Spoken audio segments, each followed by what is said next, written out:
परंतु आता बाबासाहेबांनी सांगितलं की आपल्या धर्माच्या नावाने किंवा जर आपल्याला धर्म वाढवायचा असेल किंवा समाजाचं काय मोठं काम करायचं असेल तर कम से कम आपल्या मिळकतीत त्यांनी 20वा हिस्सा पण दान दिला पाहिजे असं बाबासाहेबांनी आता तरी स्वागत आहे आपल्या सर्वांचं. हे बुद्धा टीचिंग चॅनल आहे. यावर बुद्ध आणि त्यांच्या संपूर्ण शिकवणीवर आणि शिक्षेवरती धम्मचर्चा होते. आपण सर्वजण बुद्धा टीचिंग चॅनलचा लाभ घ्यावा.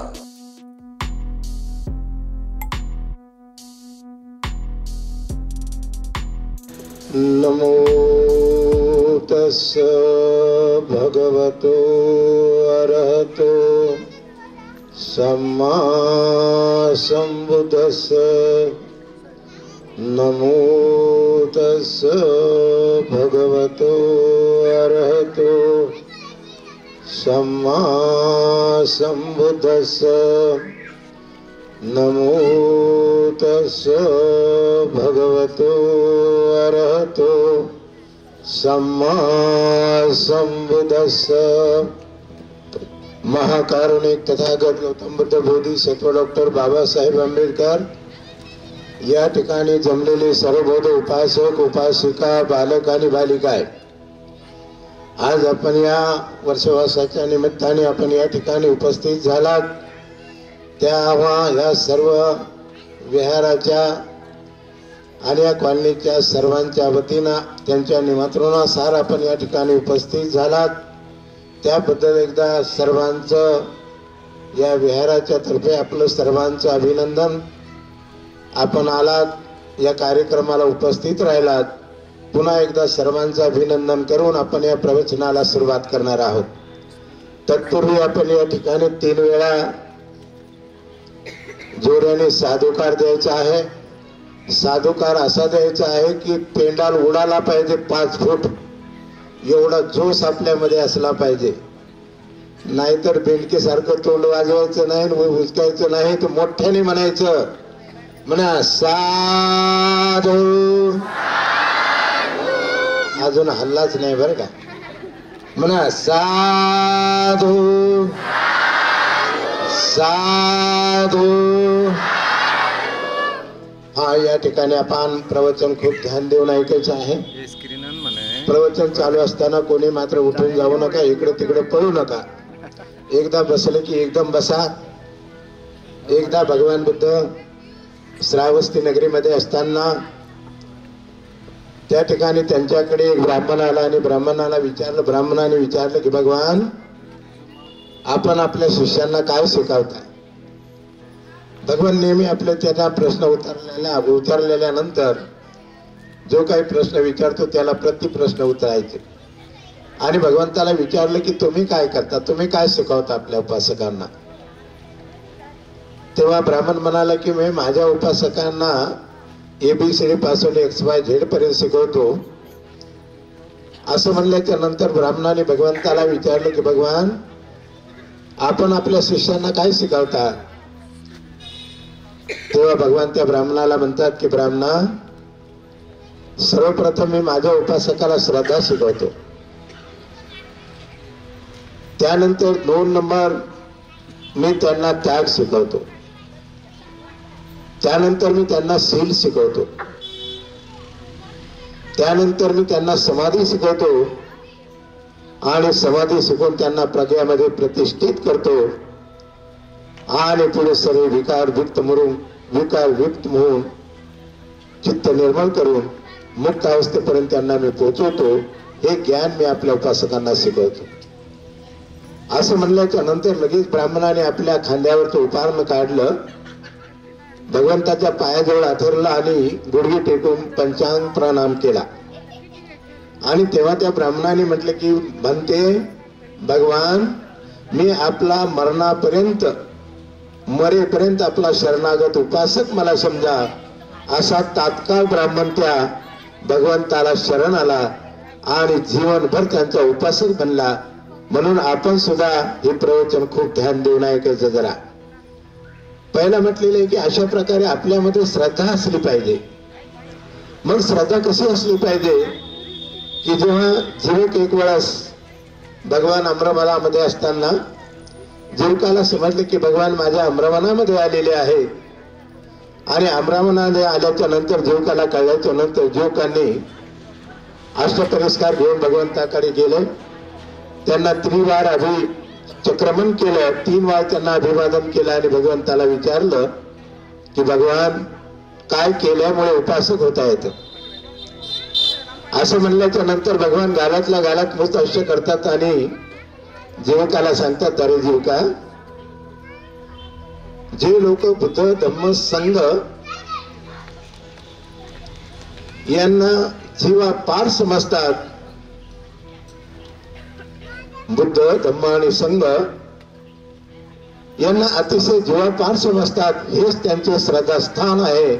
असे जर कोणी उपासक असेल तर खऱ्या अर्थाने त्याला उपासक म्हटले जातात. मग अशी श्रद्धा आपल्यावर बुद्ध धम्म आणि संघावर असली तर खऱ्या अर्थाने आपण उपासक आहोत. परंतु मात्र काही ठिकाणी आम्ही जेव्हा खेड्यापाड्याने जातो तेव्हा मात्र ही परिस्थिती आम्हाला दिसत नाही. त्या ठिकाणी मात्र अनेक प्रकारचे खंडोबा, बिरोबा, बसोबा आणि अनेक प्रकारचे देवी आपल्या घरामध्ये देवीचं ठाणं आहे हे आम्हाला घरामध्ये गेल्याच्या नंतर किंवा खेड्या गावामध्ये गेल्याच्या नंतर आम्हाला ते कळतं. एवढंच नाही तर घरामध्ये हिरव्या बांगड्या टांगलेल्या असतात, हिरवी लुगडी टांगलेल्या असतात आणि त्या ठिकाणी तेडा मेडा दगड करून त्याला सिंदूर लावून त्याला देवीचं रूप दिलं जातं. तर काय खरंच आम्ही बौद्ध आहोत का? एका हुशार माणसाने म्हणले अमेरिकेच्या, किती म्हणला बाबासाहेबांनी या लोकांना धर्म दिला खरा, परंतु बाबासाहेबांनी धर्म दिला फक्त एवढाच बदल झाला की केवळ लेबल बदललं, बाटली तीच आहे. काय म्हटले की केवळ लेबल बदललं, बाटली तीच आहे. तर म्हणून बाबा रे असं करू नका. म्हणून बुद्ध धम्म आणि संघ याचे पाईक बना आणि पाईकच नाही तर या बुद्ध धम्म संघाच्या प्रती आपला जीव की प्राण असला पाहिजे, तरच आपण खऱ्या अर्थाने उपासक होऊ शकतो, वरना आपण उपासक होऊ शकत नाही. पुढे भगवंताने पुढे सांगितलं की अशा प्रकारे आपल्यामध्ये त्याग असला पाहिजे. काय त्याग? का आपल्या जवळची वस्तू दुसऱ्याच्या हितासुखासाठी दान देणे त्याला त्याग असं म्हणतात. आणि ही त्यागाची भावना आपल्या जवळ असली पाहिजे. बुद्धांनी तर अनेक वर्ष झाले ते तर सांगून गेले, परंतु आता बाबासाहेबांनी सांगितलं की आपल्या धर्माच्या नावाने किंवा जर आपल्याला धर्म वाढवायचा असेल किंवा समाजाचं काय मोठं काम करायचं असेल तर कम से कम आपल्या मिळकतीत त्यांनी 20वा हिस्सा पण दान दिला पाहिजे, असं बाबासाहेबांनी आता तरी आम्हाला सांगितलेलं. आपण सगळे म्हणतो 20वा दान द्यायला पाहिजे, 20वा दान द्यायला पाहिजे, परंतु मात्र कोणी 1 पैसा सुद्धा दान द्यायला तयार होत नाही. ही वस्तुस्थिती आहे. लक्षात आलं? आणि म्हणून अशा प्रकारे आपण दान दिलं पाहिजे. परंतु आपण पुढचा तो प्रश्न वेगळा आहे, पण भगवंताने सांगितलं की अशा प्रकारे आपल्या 3 पारमिता आपल्याला पूर्ण करायच्या आहेत. मग त्या 3 पारमी कोणत्या आहेत? तर सर्वात भगवान बुद्धाने सांगितलं की आपल्याला 10 पारमिता पूर्ण केल्याशिवाय आम्हाला खऱ्या अर्थाने मुक्तावस्था प्राप्त करता येत नाही, अनंत होता येत नाही. म्हणून आपल्याला हे 10 पारमी, शील पारमी, सत्य पारमी, अधिष्ठान पारमी, निखमा पारमी, उपेक्षा पारमी असे 10 गडे आपल्या समोर आहेत. आणि या 10 गड्यामध्ये दररोज जरा जरा का थेंब टाकता टाकता टाकता हे 10 गडे जेव्हा आपले भरतील तेव्हा खऱ्या अर्थाने आम्हाला मुक्तावस्था प्राप्त होतील. म्हणून आपल्याला त्याग भावना ही आपल्या रुजली पाहिजे. आणि भगवान तर असं म्हणतात की दररोज आपण दान दिलं पाहिजे. एक दिवस असा जाता कामा नये की जेणेकरून आम्ही दान दिलं नाही म्हणून असा एक दिवस जाऊ नये. भगवान बुद्ध तर असं म्हणतात की जोपर्यंत आपण दान देत नाही तोपर्यंत खऱ्या अर्थाने आपल्या तोंडात घास सुद्धा आपण घालू नये. मग अशा ह्या 10 पारमिता आहेत. त्याच्यानंतर दुसरी पारमिता आहे उपपारमी. उपपारमी म्हणजे आपल्या शरीराचे अवयव दान करणे. मग आपल्या या उपपारमीला आपल्या शरीराचे आपण काय दान करू शकतो? तर आपले डोळे आहेत तर आपण 2 डोळ्यापैकी 1 डोळा दान करू शकतो, की आपल्या 2 किडनी आहेत 1 किडनी आपण दान करू शकतो, आपण रक्ताचं दान करू शकतो, आपण मांसाचं दान करू शकतो. जेव्हा बोधिसत्व पारमी पुरी करत असताना बोधिसत्व म्हणतो की मी डोळ्याचं दान, एवढं डोळ्याचं दान केलं की आकाशातील तारांगणा सुद्धा कमी पडतील, एवढं मी माझ्या डोळ्याचं दान दिलं. मी एवढं दान दिलं, एवढं दान किडनीचं केलं की हिमालय पर्वत सुद्धा कमी पडतील एवढं मी माझ्या किडनीचं दान दिलं. बोधिसत्व म्हणतो मी एवढं दान दिलं, एवढं दान रक्ताचं दिलं की महासमुद्र सुद्धा कमी पडतील एवढं मी रक्ताचं दान दिलं. असं करत असताना मी मासाचं एवढं दान दिलं की बोधिसत्व म्हणतो मी माझ्या मासाचं एवढं दान दिलं, एवढं दान दिलं की ही पृथ्वीवरची माती सुद्धा कमी पडेल एवढं मी माझ्या मासाचं दान दिलेलं आहे. ही सगळी पारमिता पूर्ण करून हे सगळं पारमितेचा डोंगर रस्ता रस्ता रस्ता त्यांनी तिसऱ्या पारमीचा अभ्यास सुरू केला आणि ती पारमी सजा पूर्ण केली. त्याला म्हणतात परमार्थ पारमी. ही परमार्थ पारमी म्हणजे काय? आपल्या प्राणाची आहुती देऊन दुसऱ्या प्राण्याचं रक्षण करणं म्हणजे परमार्थ पारमी होय. आणि म्हणून ही पारमी पुरी करत असताना एकदा बोधिसत्व भिक्षाटनाला एका खेड्या गावामध्ये जातात आणि खेड्या गावातून भिक्षाटन केल्याच्या नंतर ते मात्र परत येताना एका डोंगरावरून खाली उतरतात आणि खाली उतरल्याच्या नंतर डोंगराच्या पायथ्याशी एक विहीर होती. मे जूनचा महिना होता आणि मे जूनचा महिना असल्यामुळे त्या विहिरीमध्ये कोणत्याही प्रकारचा पाण्याचा थेंब नव्हता. अगदी कोरडी थंड विहीर होती. विहीरमध्ये न जाणे कशा प्रकारे काय कशाने ते वाघिणीची पिल्ले आणि वाघीण पडलेली होती. बोधिसत्व डोंगरावर उतरतात आणि जाऊन विहिरीच्या काढावर उभं राहून पाहतात की अरे ही वाघीण आणि ही वाघिणीचे पिल्ले या ठिकाणी मात्र किती दिवसातून पडले. यांना पाण्याचं थेंब नाही, अन्नाचा कण नाही, सगळे भुकेने व्याकुळ आहेत. आणि बोधिसत्वाची अशी करुणा उत्पन्न झाली आणि बोधिसत्वाने विचार केला की अरे माझं हे शरीर शेवटी काय कामाला येणार आहे? माझं शरीर हे काय कामाला येणार आहे? आज ना उद्या सडून किड्या मुंग्याचं खाद्यच बनणार आहे ना.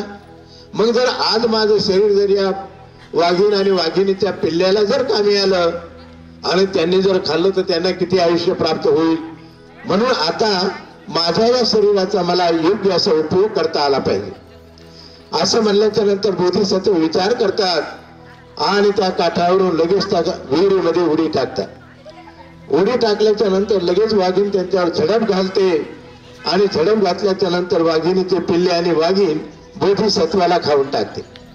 तिसरीच्या तिसरी पारमी पूर्ण होतात आणि तिसरीच्या तिसरी पारमी पूर्ण होण्याच्या नंतर पारमी पूर्ण झाल्याच्या नंतर शेवटी बोधिसत्व अशा प्रकारे शेवटचा जन्म घेण्यासाठी एका मातेला म्हणतो की आई मला शेवटचा जन्म घ्यायचा आहे, काय तू माझी माता होशील काय?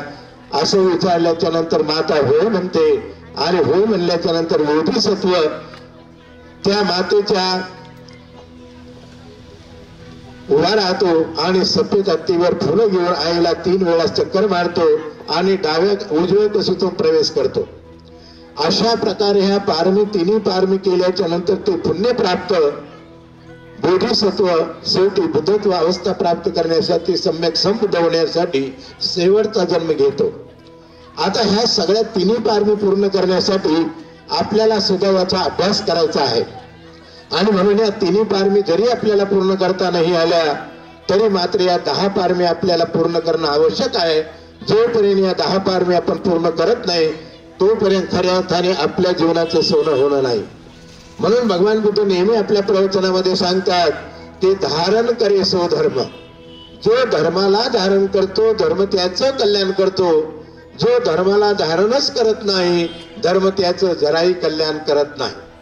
म्हणून असं एका भिक्षूने म्हटलेलं आहे, एका विद्वान पुरुषाने म्हटलं आहे की भिक्षू जेव्हा कुठे तुम्हाला भेटेल तर म्हणून जातना पूछो साधू की पूछ लीजिए ज्ञान, मोल करो तलवार का पडे रहने दो म्यान. जेव्हा कुठे तुम्हाला असे साधू किंवा मुनी भेटत असतील किंवा भिक्षू भेटत असतील तर त्यांचं ज्ञान विचारलं पाहिजे. कुठून आले, कुठून आलं, कोणतं गाव, तुम्ही कसले, आमचे कोण, तुम्ही कोण, याची गरज नाही.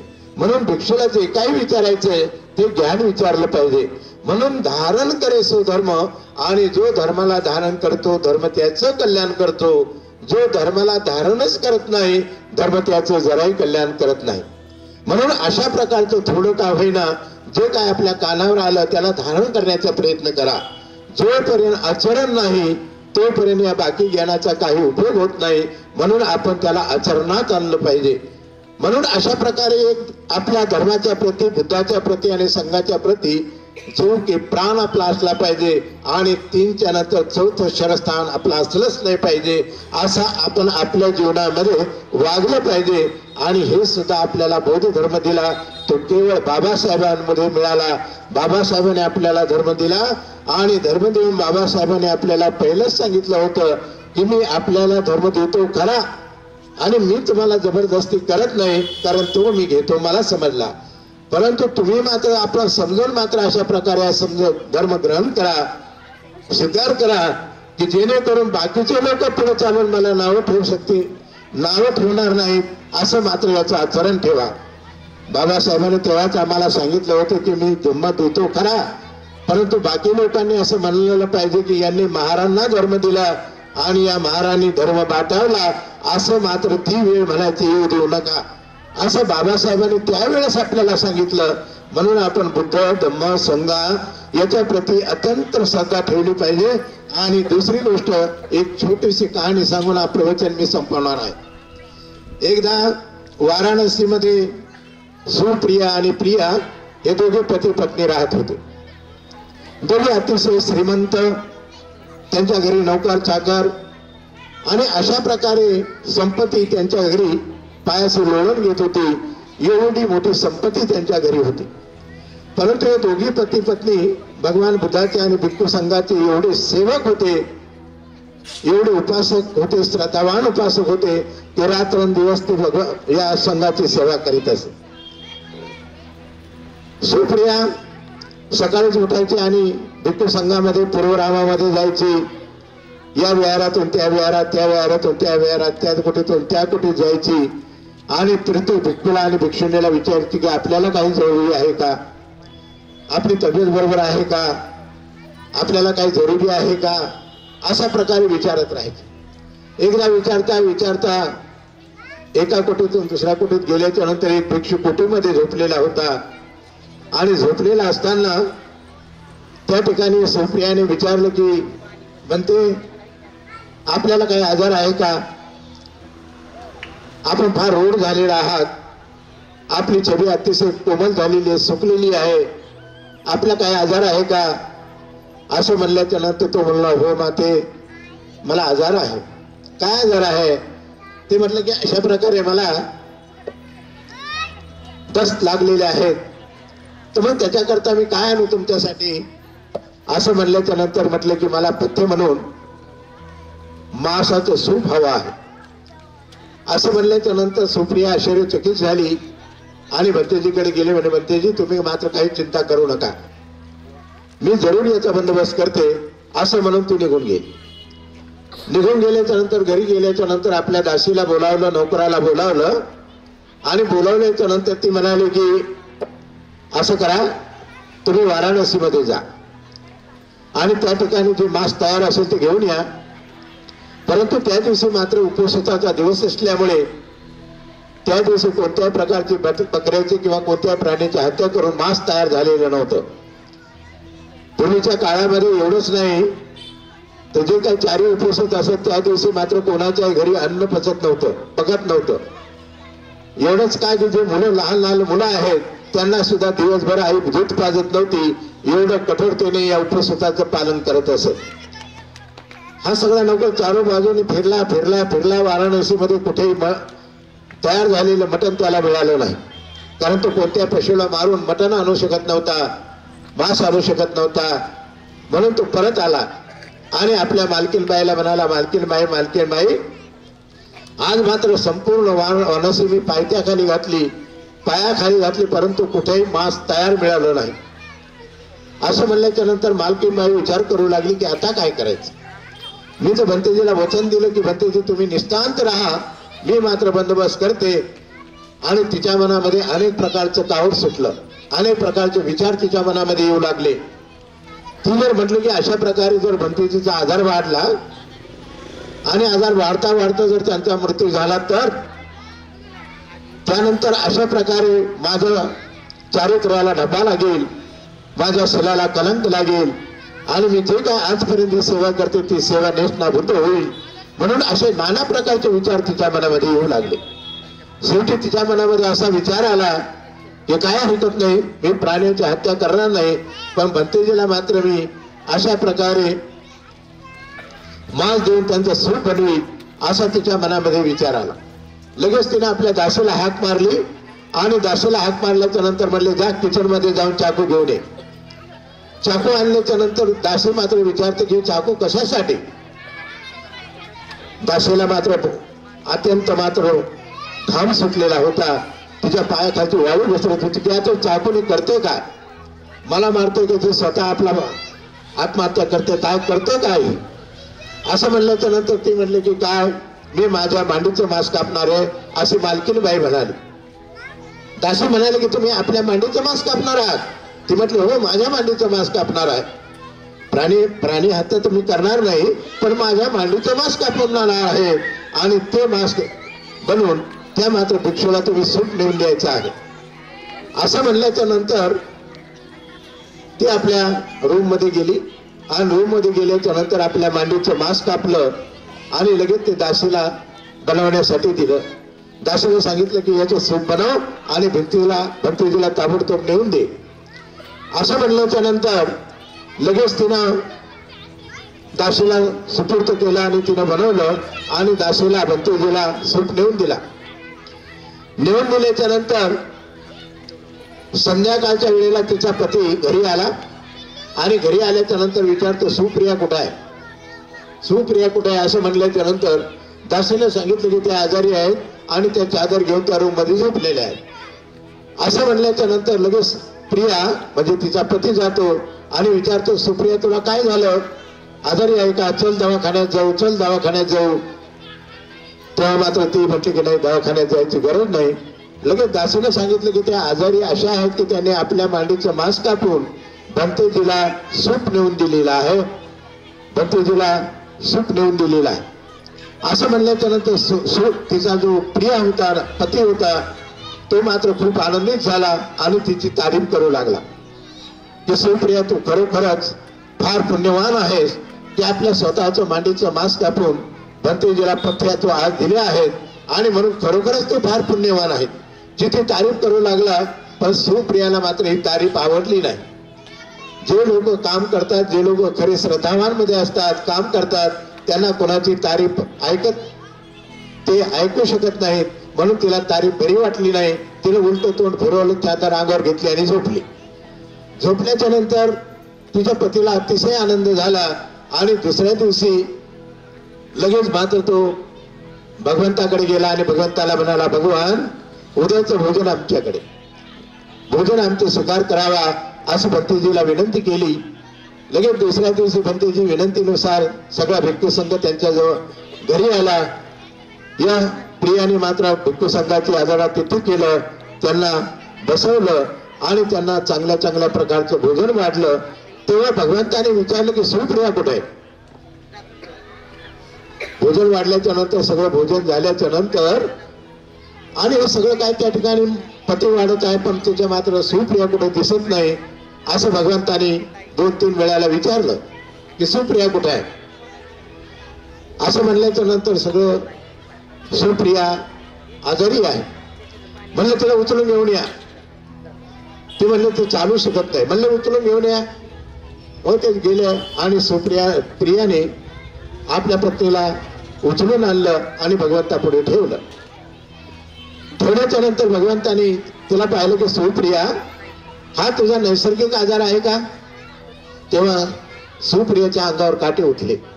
ते म्हटले तुझा नैसर्गिक आजार नाहीये, हा फक्त चाकूमुळे तुला ही तकलीफ झालेली आहे. कारण भगवान हे सर्वज्ञ होते. भगवान सर्वज्ञ असल्यामुळे भगवंताला समजलं होतं की आपल्या मांडीचं मांस कापून भिक्षूला मात्र सूप नेऊन दिलं.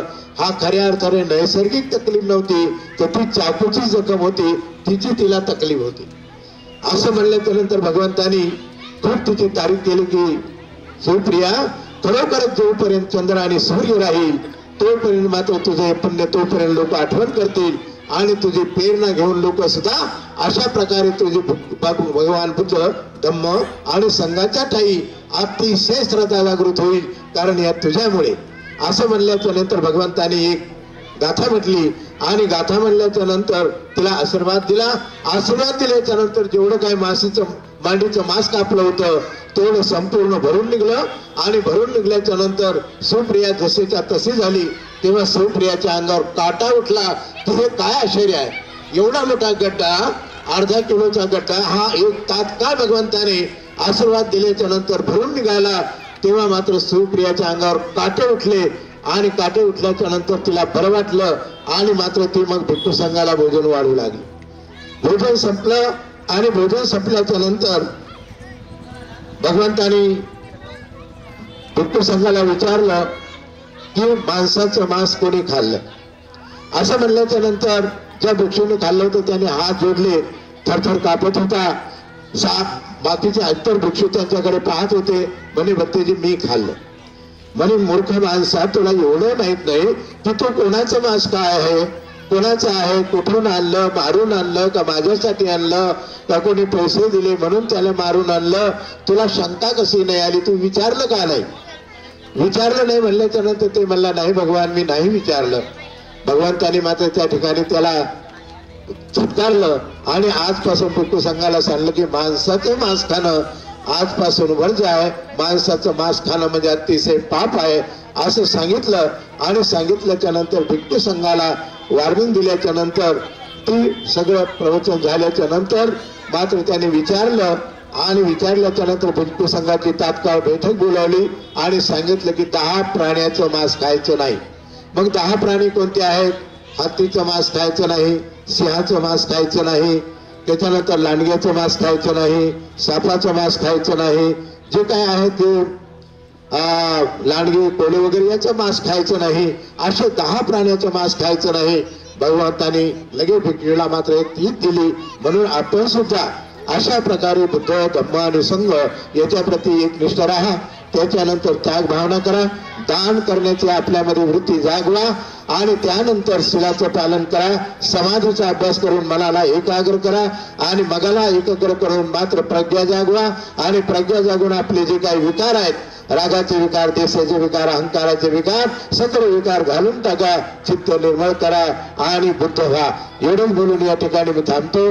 बंतेजीने मला थोडा वेळ दिला, कदाचित जास्त झाला असेल म्हणून बंतेजीला मी माफी मागतो. बंतेजी मला माफ करतील. आपण सर्वांनी प्रवचन शांततेने ऐकून घेतलं त्याबद्दल मात्र मी आपलं सुद्धा काय बोलावं हे शब्द सुद्धा आपल्यासाठी कमी पडतात.